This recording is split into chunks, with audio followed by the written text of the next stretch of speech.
The government of Uganda prohibited the cultivation of rice and all other crops in wetlands to protect wetlands from degradation and save Uganda's ecosystem.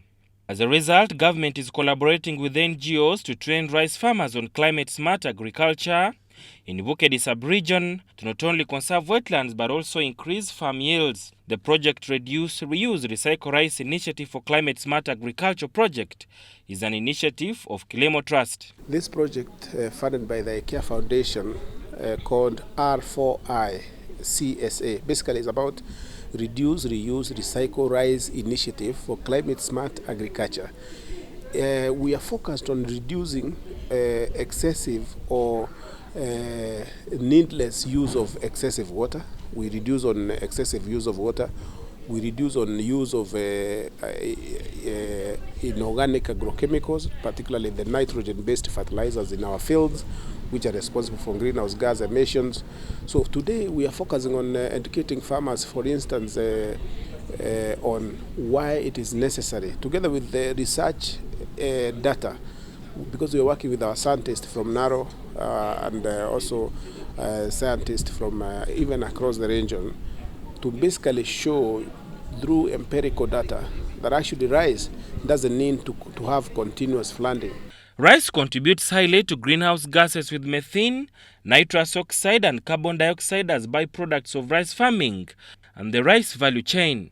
Rice is responsible for 10% of the global methane emission. The R4I CSA project is designed to increase rice productivity, improve rice resilience and reduce greenhouse gases. Rice has played, in terms of all the agricultural crops, rice plays a very key role in terms of greenhouse gases emissions because of its way of production in the flooded conditions and the inputs that are used within those wetland conditions. So there's a lot of greenhouse gases emissions from rice production areas. Secondly, rice production under wetland situations requires a lot of water, basically flooding the fields for the rice to do well. So therefore, you can see the nexus between rice production and the wetlands. Part of government's plan to protect wetland encroachment is sustainable land management practices and reforestation, climate-resilient agricultural practices, and alternative livelihoods for communities living in wetlands. So you cannot talk about conserving wetland without talking about rice growing. So we are here to create a way to deal with the rice growing. One, to try to sensitize people on how to replace rice with other things like can be fish farming or any other agricultural activities that can conserve the wetland. I think what needs to be done is to look at, one, the competitive advantage of our engagement into rice. Farmers need to be given the economics.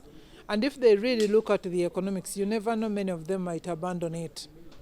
Because after all, their rice is nowhere seen in Kampala. It is invisible.